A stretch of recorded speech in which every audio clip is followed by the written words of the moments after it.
والصلاة والسلام على رسوله الكريم وعلى آله وأصحابه أجمعين.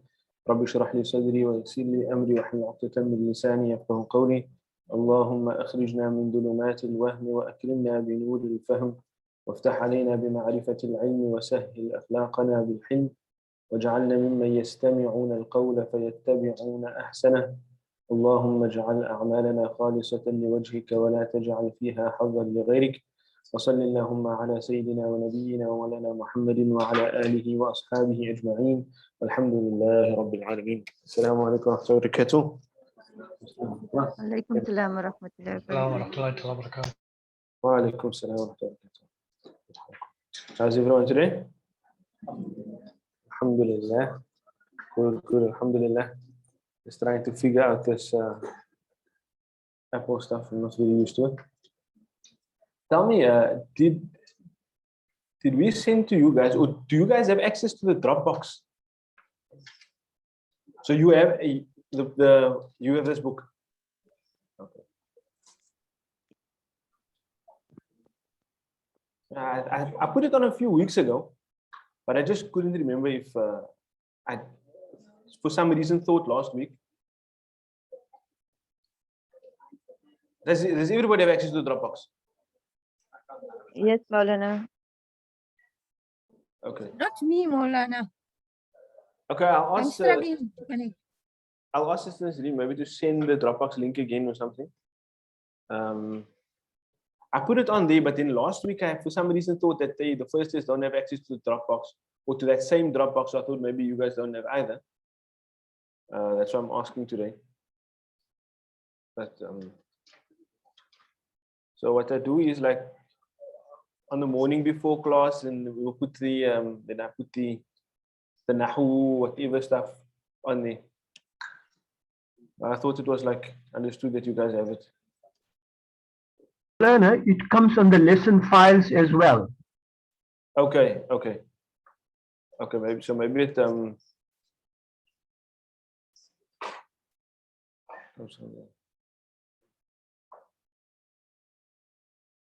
no, I'm just not very used to this thing. How do I?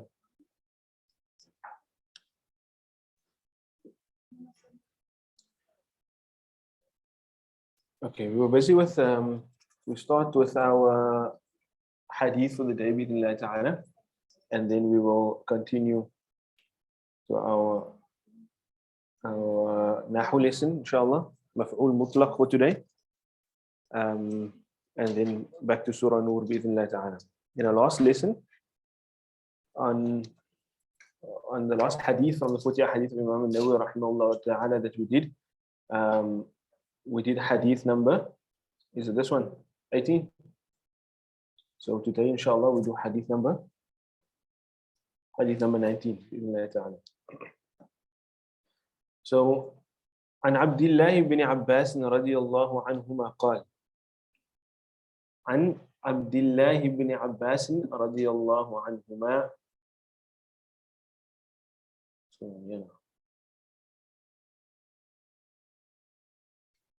قال كنت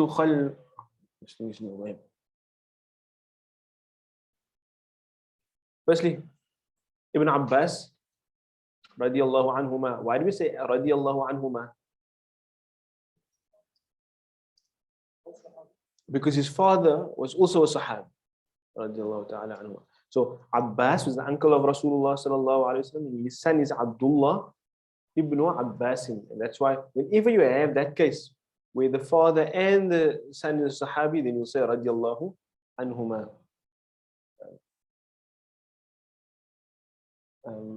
عن عبد الله بن عباس رضي الله عنهما قال كنت خلف رسول الله صلى الله عليه وسلم يوما.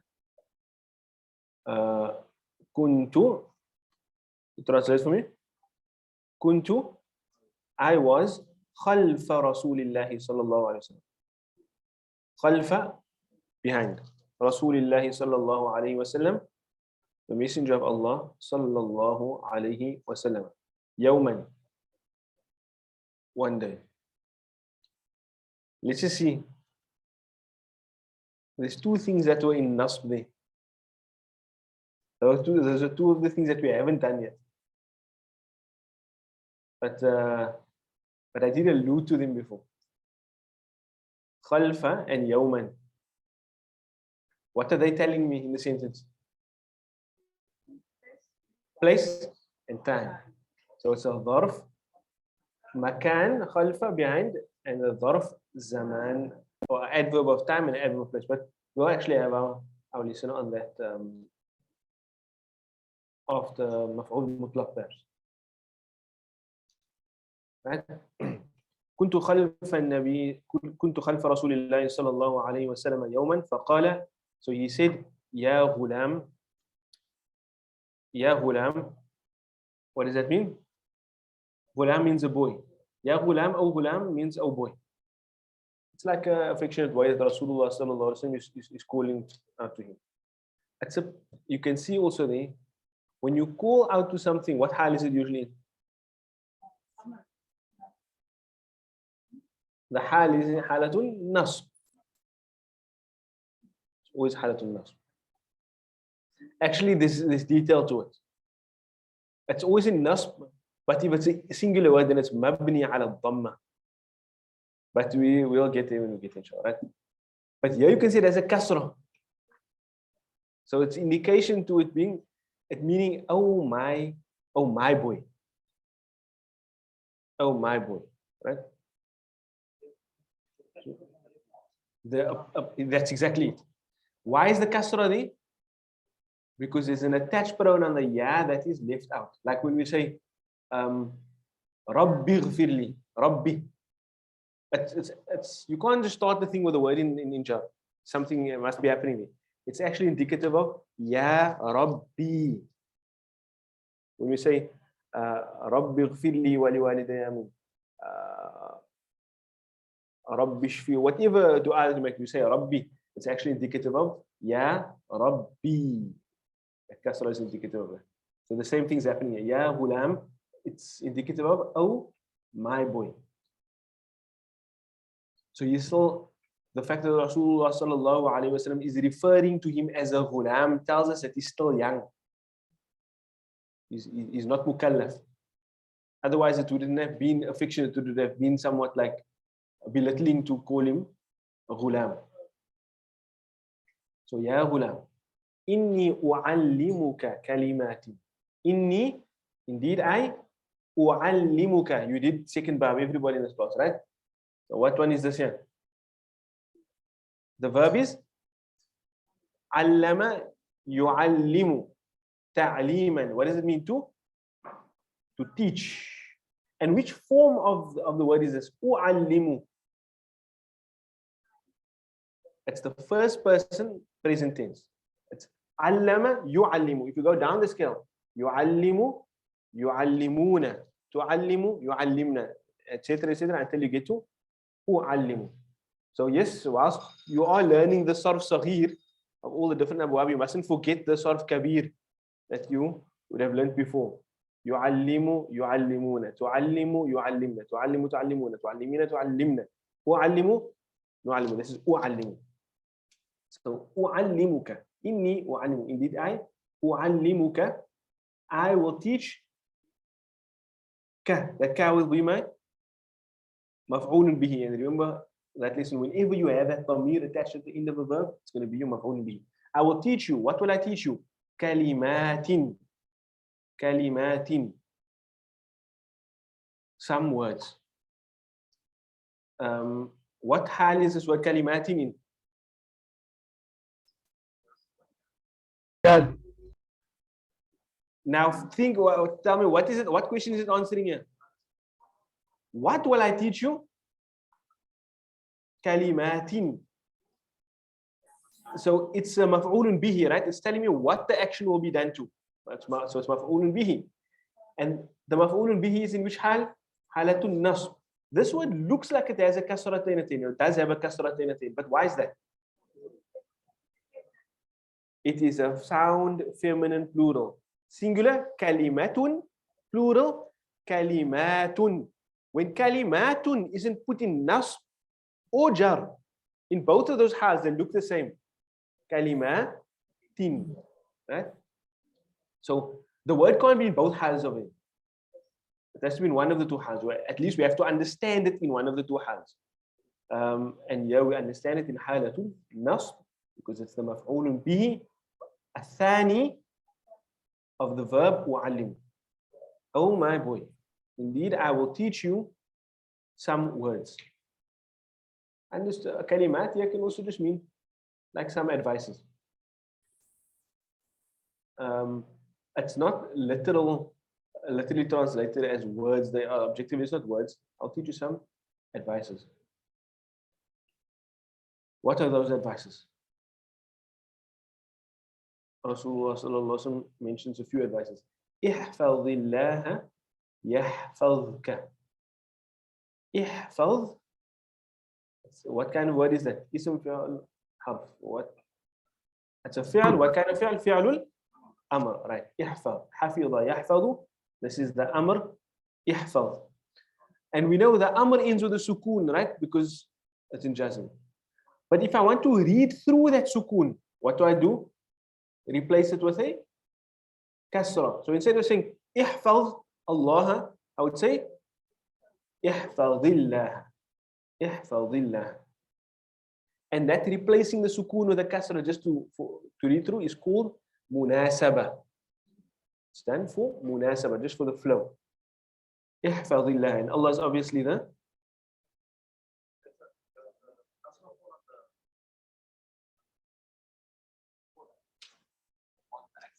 on the letter, the dha. Right. And Allah will be what? Remember, when you have an amr, who's the fa'il? The person must do the action. So it's second person, you. And this is in the singular form. So it's you, one male. Referring to Ibn Abbas. Radiallahu anhu. Ihfadhillah. And Allah will be what? Allah subhanahu wa ta'ala in this verse, in this sentence here is the maf'ulun bihi. So what is Rasulullah saying to him? Hafidha yahfadhu means to preserve. The advice literally means preserve Allah, protect Allah. Now, obviously, naturally it seems that requires some interpretation. But let's first read the advice, because what we learn from this is also how Rasulullah spoke to children. This is ihfadhillaha yahfadhka. Yahfadhka. What does that mean? Okay, first just tell me something. The verb is hafidha yahfadhu. But what do we have here? Yahfadh. Can you see the sukoon there? Supposed to be yahfadhuka. But that sukoon is there for a reason. Why? So what we have here is a talab. Right? Rasulullah is requesting you, do this. I'm requesting you to do this. And the jawab, or the response to that, the consequence, if you do that, then something will happen. So whenever you have this if-then type of thing, sometimes it's an if-then with an in, sometimes there's no in, but it's a amr, and then a consequence. Then you will find that the words, the verbs, if they are in the present tense form, then they have a sukoon at the end. They have a sukoon at the end, they're in jazm. So can you look at ihfadh? That has a sukoon because it is a amr. But if you look at yahfadh, the present tense form, right? Is it a consequence? Yes, it's a consequence. So instead of having the dhamma, it now has a sukoon. And that you'll find all over the place. You'll see it in the rest of this hadith as well. So ihfadhillah. Protect Allah. We're going to have to interpret that, right? So we can understand it as like watch out for Allah if you want, or preserve the law of Allah. Then what will happen? Then yahfadhka. So just think of it as yahfadhu. What does yahfadhu mean? He will preserve you. So you preserve Allah, Allah will preserve you. You preserve Allah, Allah will preserve you. Or you preserve Allah, then Allah will preserve you. Ihfadillah, the next part. Ihfadillah, same as the first one. Tajidhu. Tajidhu. Tujahaka. Tajidhu, what does that mean? What's the root letters of this one? Wajada. The root letters of this verb is wajada. And in present tense you said yajidu. Wajada yajidu. This is a weak letter verb. That's why I don't think we've learned weak letter verbs, but that's how you say it. Wajada yajidu. So if you go down the scale, you get yajidu, yajiduna. Tajidu, yajidna. Tajidu, tajiduna. Tajidina, tajidna. Ajidu, najidu. So what we have here? Tajid. It's supposed to be tajidu. But remember what happens when something comes as a consequence to a command, like preserve Allah, then what happens? If it's in the present tense form, the sukoon change or the dhamma changes to a sukoon, or it gets put into jazm. So either the dhamma changes to sukoon or the noon falls away, please. So ihfadillah, preserve Allah. Tajidhu, wajada means to find. Man jadda wajada. So it means to find. Who will find? Tajidu. So tajid, you will find. Who will you find? Tajid, who? You will find him. Tujahaka. Tujahaka.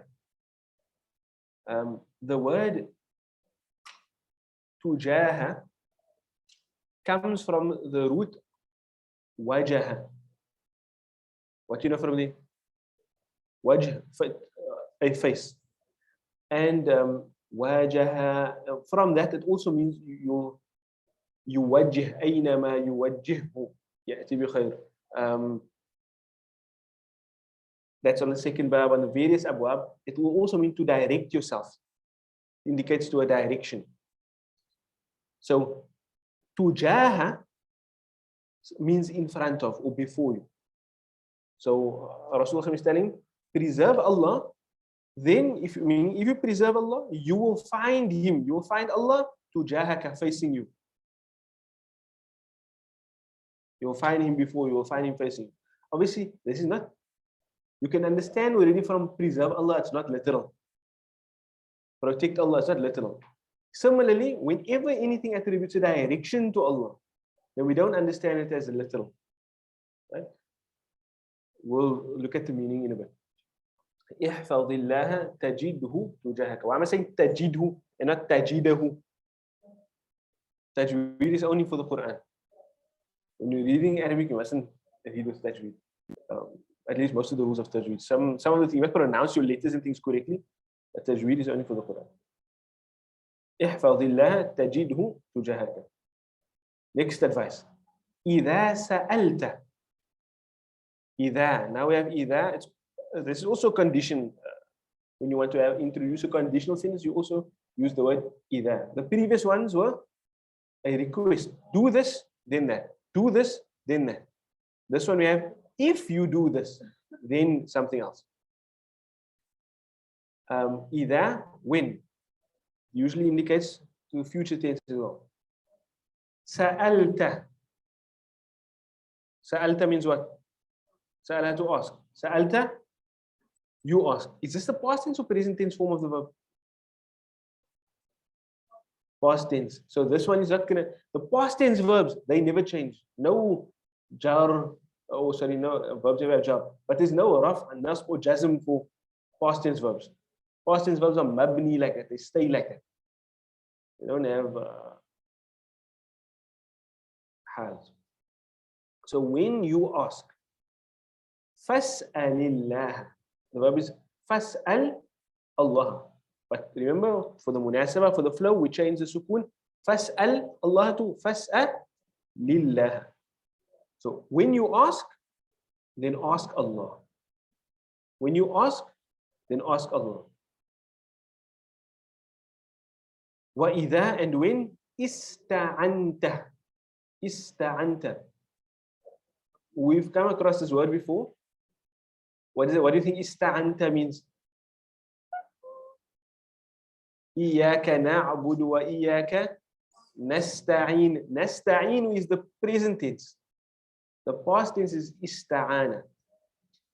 It's a bab, the 10th bab, which some of you will still learn, right? The root letters is ayn, waw, noon, aun, help. So when you put things on the tefah, we used to seek help. You alone do we worship, and you alone do we seek help from you alone do we ask for help. So idha sta'anta, when you ask for help, when you seek help, fasta'in, this is the amr form, then seek help billah, from Allah, or seek your assistance through Allah or with Allah. Fasta'in billah.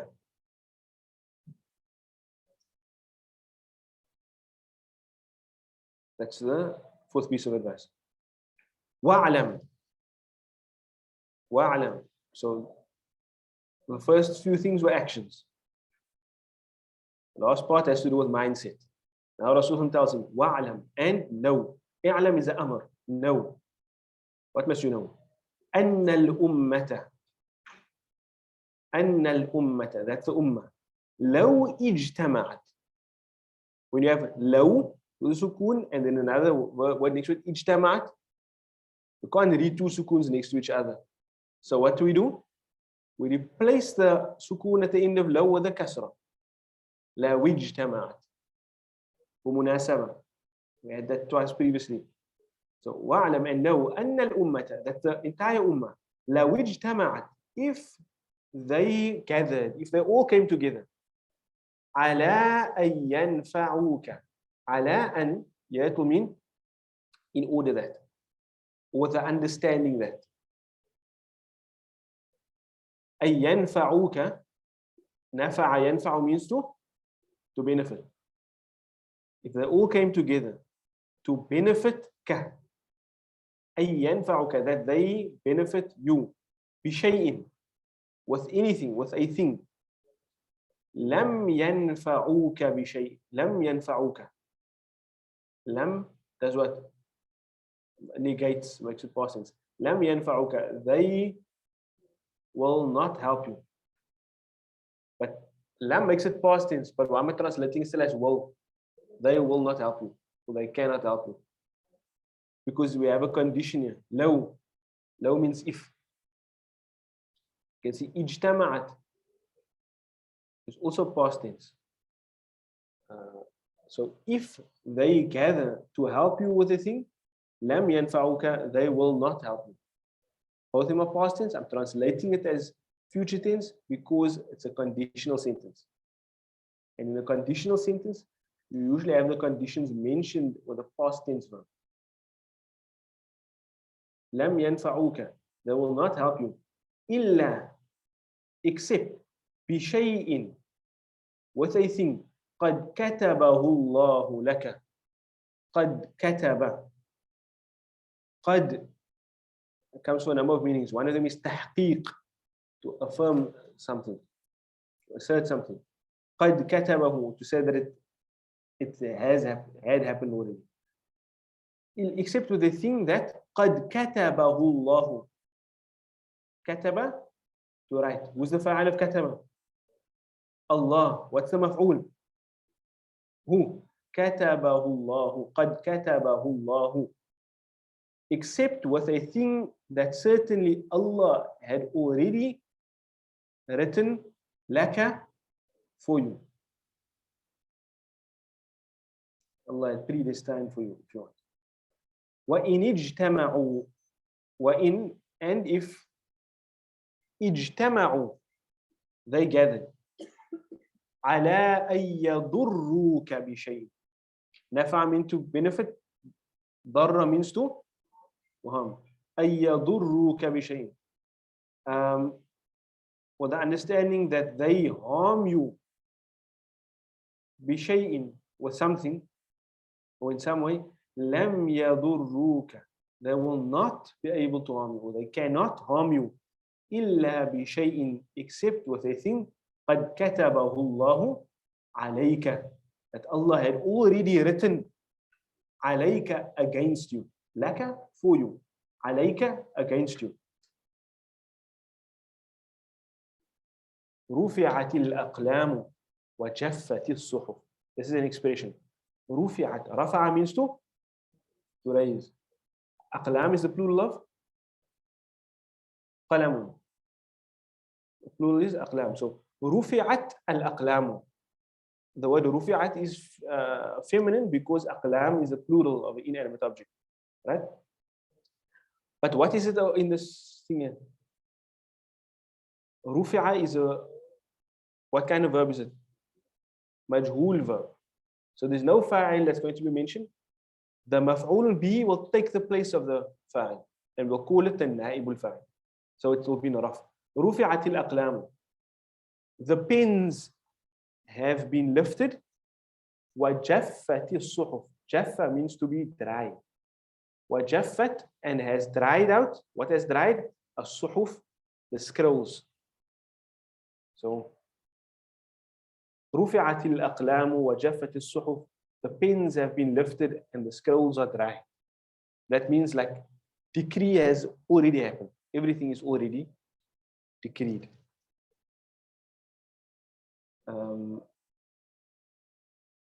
There's a lot of advice in that hadith. But there's another part of this hadith. We'll look at that again and we'll look at it. So وفي رواية غير الترمذي. وفي رواية غير الترمذي. And in other riwayat, other narrations of the same hadith, but not the one that's in Tirmidhi's compilation, Jami' Tirmidhi, the words come, احفظ الله تجده أمامك. Preserve Allah, you will find him in front of you. Amama, in front, where the Imam stands. أمامك. تعرف إلى الله في الرخاء يعرفك في الشدة. Recognize Allah in moments of rakha, affluence. يعرفك في الشدة. He will know you in your moments of difficulty. Meaning like, if you turn to Allah, even in your moments of affluence, when you find yourself in difficulty, Allah subhanahu wa ta'ala will be there for you. وَاعْلَمْ أَنَّ الْأُمَّةِ وَاعْلَمْ أَنَّ مَا أَخْطَأَكَ لَمْ يَكُنْ لِيُصِيبَكَ. Know that whatever أخطأ means to miss. You might know from the word khata. What's a khata? Error. The imagery that's connected to the word akhta'a and asaba is that of a target. If you do ikhta, that means you missed the target. If you do isaba, that means you hit the bullseye.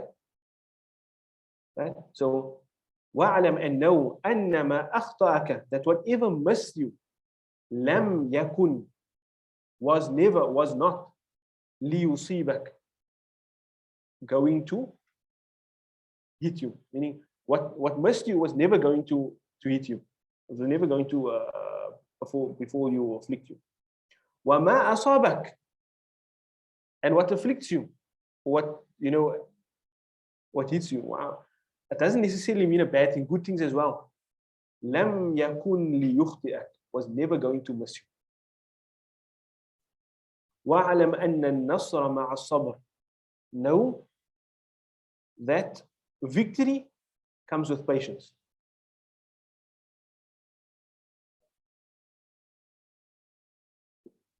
وأن الفرج مع الكرب, and that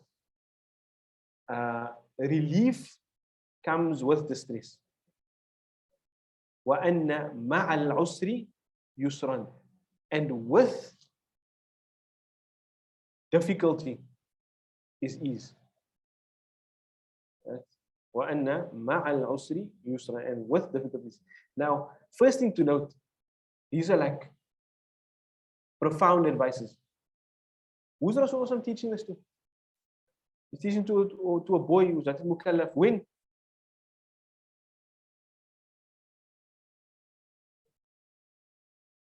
When they were riding on a horse and he was behind Rasulullah sallallahu alaihi wasallam. So they're journeying together.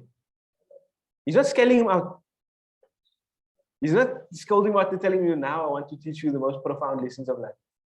No, they're traveling together nicely. Right? And then he takes a moment and he teaches this boy some things. What are the advices? Some of them relate to action, some of them just relate to state of mind. Preserve Allah. He doesn't belittle the intellect of the boy. You're not going to think of it just literally. What does it mean to preserve Allah? Preserve the laws of Allah. Follow the, preserve the Sharia of Allah subhanahu wa ta'ala. Preserve the kalam of Allah subhanahu wa ta'ala. The kalam of Allah subhanahu wa ta'ala. When I say preserve here, we don't just mean memorize. Right? What it means is holistically preserve it, implement it, live by it. Then what will happen? Allah will protect you, Allah will preserve you. احفظ الله تجده أمامك. You protect and preserve Allah, preserve the deen of Allah subhanahu wa ta'ala by fulfilling it and living by it, then you will find Allah subhanahu wa ta'ala facing you. What does it mean, Allah facing you? It means that you will always find Allah subhanahu wa ta'ala there to help you. You will always find the help of Allah subhanahu wa ta'ala right in front of you. The thing,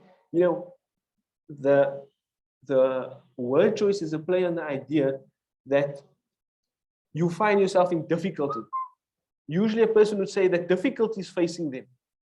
But if you know that you are preserving the deen of Allah, then it's not difficulty that will be facing you, Allah will be facing you. Right? And then you advise him, when you ask Allah. When you seek help from Allah. It doesn't mean you can't ask anybody else. But first seek help from Allah. First seek help from Allah. And then you use whatever means you must use. If you use those means with that mindset, you will never attribute the help solely and entirely to that means.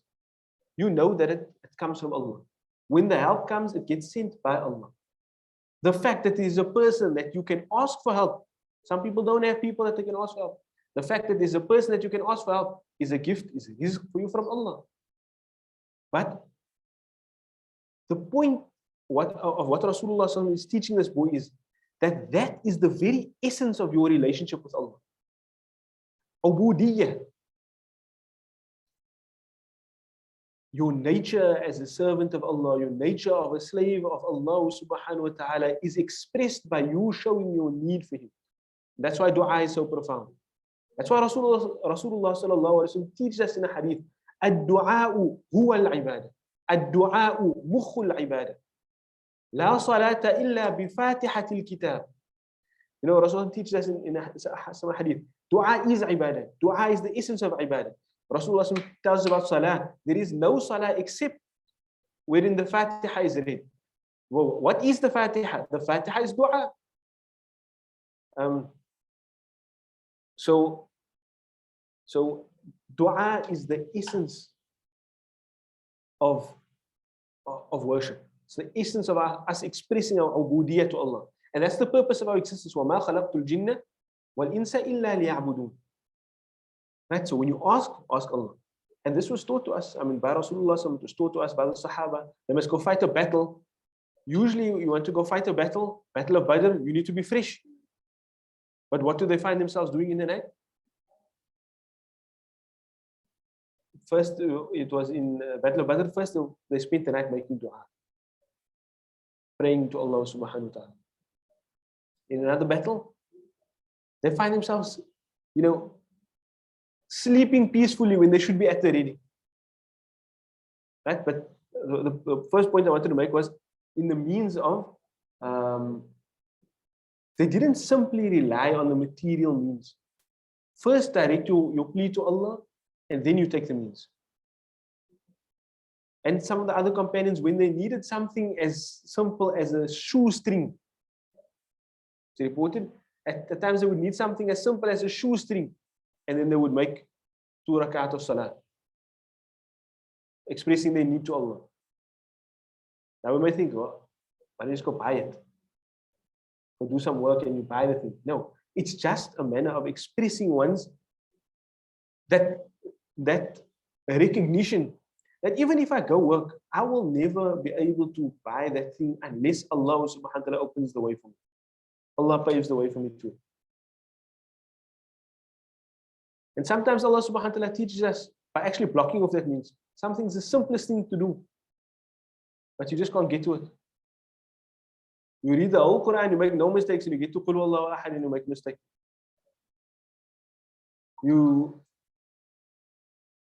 Allah subhanahu wa ta'ala teaches us to us like that. But the important lesson is when you ask, then ask Allah. وَإِذَا اسْتَعَنْتَ, when you seek help, then seek help from Allah. The same lesson applies then. And then the next part of the hadith pertains to our belief and how we consider things, how we think of things. Know that, the lesson in it is this: rely on Allah. The entire ummah, if they were all gathered to benefit you in some way, they can't benefit you unless Allah decreed that benefit for you. If they all gathered to harm you, know that they can't harm you unless Allah decreed that harm for you. And decree is finished already, it's completed. Right? Now, I don't want to start unpacking the idea of qadr and qadha now. But maybe next week, inshallah, we discuss a little bit about it. However, it's not creating a fatalistic understanding in our minds. That, you know what, I'm going to just sit back and carry on and whatever happens, happens. It doesn't create that mindset. Nor should this create within ourselves the mindset that that I can do whatever I want to and then just blame it on Allah. Because that's what taqdeer was. No, that's why the hadith started with giving directive in relation to action. Whenever you must do something, make sure you're preserving Allah. Make that your choice. And after that, know that what happens is by the decree of Allah. You must ensure that you are doing what is in accordance with preserving the deen of Allah. And after that, you must know that whatever happens, happens by the decree of Allah. The one doesn't impose on the other. You don't make your choices, you are not compelled in your choices. Ali radiallahu anhu was asked about this. And he said that it's Allah subhanahu wa ta'ala commanded you and He gave you choice. He commands you to do something, but He doesn't compel you to do the thing. So when you know what the decree of Allah subhanahu wa ta'ala is afterwards, then that mustn't ever lead you to think that Allah compelled you to do that thing. It was according to your choice. Next week, inshallah, I don't want to spend too much on this, but next week, what I'm going to do is I'm going to just give you a sound, or what I would consider a sound understanding of this from an aqeedah perspective. Right? We'll speak about the will of Allah, the knowledge of Allah, the qudra of Allah subhanahu wa ta'ala.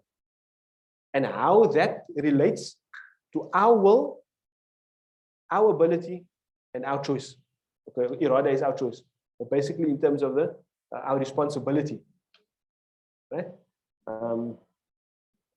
In such a manner that it doesn't leave in the mind any idea that I can do something and then blame it on taqdeer, or that I can become complacent and not do things simply because I think that I'm just going to be moved wherever I need to go. Rasulullah was also asked about this in many ahadith. One, remember, who was the guy that was, when Rasulullah made hijrah, the horseman that came to chase him, the tracker, Suraqa ibn Malik. Suraqa ibn Malik became a Muslim.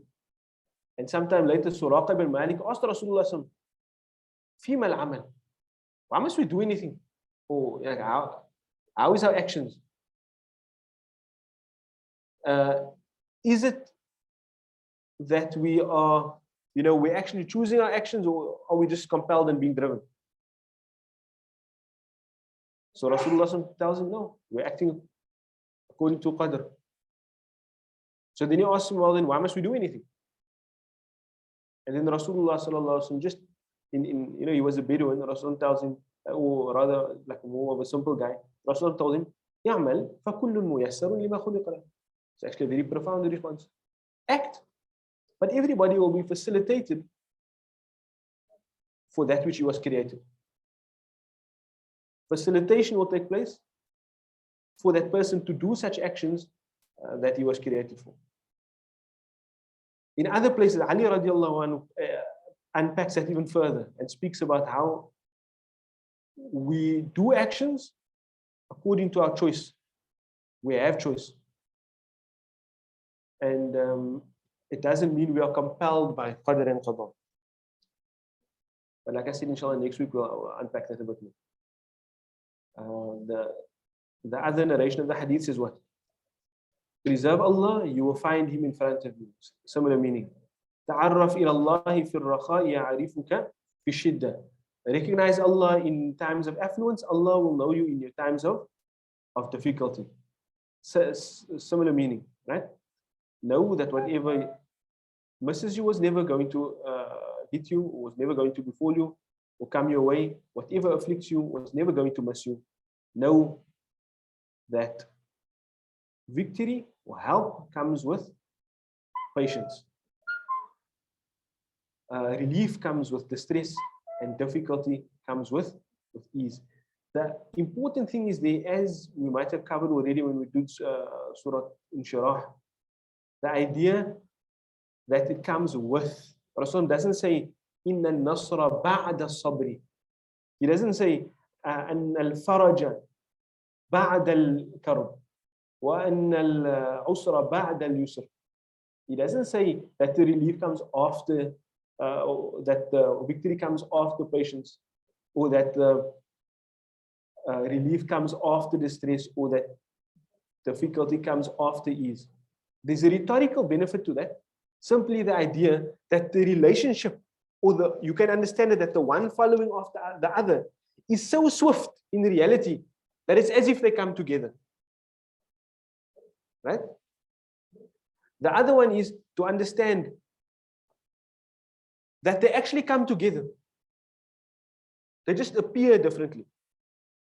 They just appear separately. But it's on account of that difficulty coming your way that Allah gives you ease. It's on account of, that patience that Allah gives you victory. It's on account of the, the difficulty that you're in, or the distress, that Allah subhanahu wa ta'ala brings relief. So we can just understand it as a form of emphasis, or we can understand the one as the cause for the other.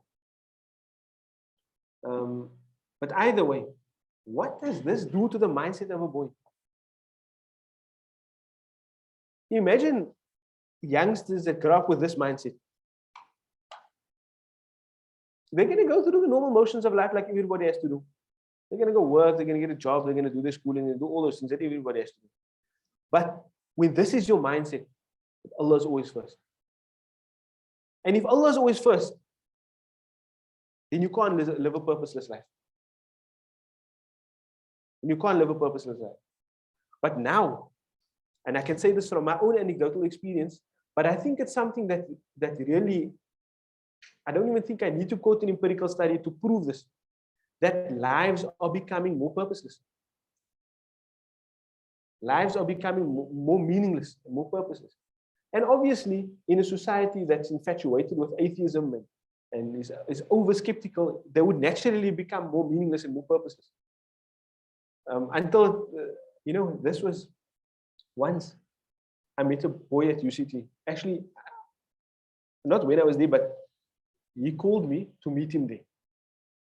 Somebody in the Mizan class actually put him in touch with me a few years ago. He told me he wants to know about Islam. And there was a Muslim girl involved somewhere. But when I went to speak to him, we didn't speak anything about the girl. He told me at the beginning, look, I'm interested in Islam. It's not for this girl. I actually want to know for myself. And he told me something very profound. He told me, I have to believe in God. I'm an atheist. But I've reached such a point in my atheism that either God exists or I kill myself. So I thought to myself, wow, why? I asked him why, and he told me the reason for that is this. I have difficulty in my life. My life's not easy going for me. Obviously, he was a white guy with more affluent than probably a lot of society. But the fact that he had to work more than one job, maybe he found that is so distressing. And he had some issues with his siblings and family and stuff like that. So he told me that I have all of these problems and it's very difficult and it burdens me and it distresses me. And the pain of dying seems actually more bearable to me than, the unbearable pain of going through these things for long periods of time. So rationally, if I think about it rationally, especially if I can get it done swiftly, I should kill myself. Then I told him, yeah, but you know that those hard times are going to be followed by, joyful moments as well. And, maybe those are worth living for. So he said, actually, my conclusion is when I'm in those moments, I should kill myself more so then. And I'm not speaking about this to make light of suicide, and I'm not encouraging anybody to stay. I'm actually saying that that is not the solution. The solution is to find a refuge in Allah. So he said, I asked him, why is that? Interesting. He tells me, the reason is because when I'm in these moments of pleasure or happiness, I also know they're going to be followed with moments of difficulty. So, if I'm in these moments of happiness and I can die swiftly, then it's a momentary pain and it saves me from, all of the distress that comes afterwards. And there's nothing for you beyond that. He says, well, if everything's just matter, then what is there beyond that? That's him telling me. I came to tell him about Islam. But so he told me, he actually, and I was actually happy with it, because what he did is he saw the natural end of atheism and over skepticism and becoming infatuated with matter. And what that leads to is that there's no meaning. There's no true meaning. You can, if you listen to like contemporary atheist thinkers, they're all about now, you must love, you must meditate, you must have, what's this thing that they call now? Basically, what it comes down to, Sam Harrison, those guys, like, you must have a meaningful life. You must create a meaning for your life. The problem with that is that you know that that meaning is made up. But you have to try to convince yourself of that meaning, because otherwise life's unlivable. I mean, it sounds funny, but it's actually like the thought that a lot of the world is buying into. But yeah, Rasulullah is teaching us, yeah, Allah at the center of everything. Allah, Allah, Allah. If you put Allah first, then things get sorted out. And yes, there are, I've spoken to some psychiatrists and stuff. In fact, in one of our Mizan camps, we had a scholar in psychiatry, Dr. Muhammad Kuvari, and I was speaking to him about, mental illness and depression and all of those things. And he was telling me that, yes, there is a percentage of depression, cases of depression, that's like clinical, and, people have to take medication, things like that. But to a large degree, I can't remember the exact percentage, so I don't want to make it up, but it was definitely more than 60%. Told me most cases of depression and anxiety and those things can be cured with increased focus on Allah. I didn't ask this from, somebody making up something. That's his field of expertise. He's telling me, acts of gratitude, of shukr, of focusing on Allah, all of those things, of thinking about Allah, dhikrullah, that can cure most depression that exists. So, yeah. Imagine if this is what we imbibe in our youth. Allah subhanahu wa ta'ala guide us over time on that. Maulana? Yes. I just wanted to make the point, like in this hadith, like when the Prophet ﷺ is talking to Ibn Abbas, he's like a young man, like he's just before teenager, right? As in Ghulam, he's not like a very small boy. Yes. So the Prophet ﷺ is also teaching him at the age where he's ready to learn these things. Like he's not teaching him when he's very small. So the Prophet ﷺ was very specific, as in when he taught him these things. Yes. Which is also like a lesson for us when we teaching our children. Yes, that's certainly correct. And it's in our Islamic legacy, in our Torah, we have books on raising children. Like most of the time, we just go through the process. Sometimes I'm also guilty of this. We go through the process of parenting, and we just think we should naturally know what to do. But there's actually works that speak about this. Imam al-Haddad, as one of them, has a book called Lives of Man, in which they break up the stages of a life. For a child, up until we say they are not mumayyiz before 7. You cannot expect the child to distinguish between a right and a wrong completely before that age. And then after 7, these more serious types of, or these more deep concepts can be taught to a child.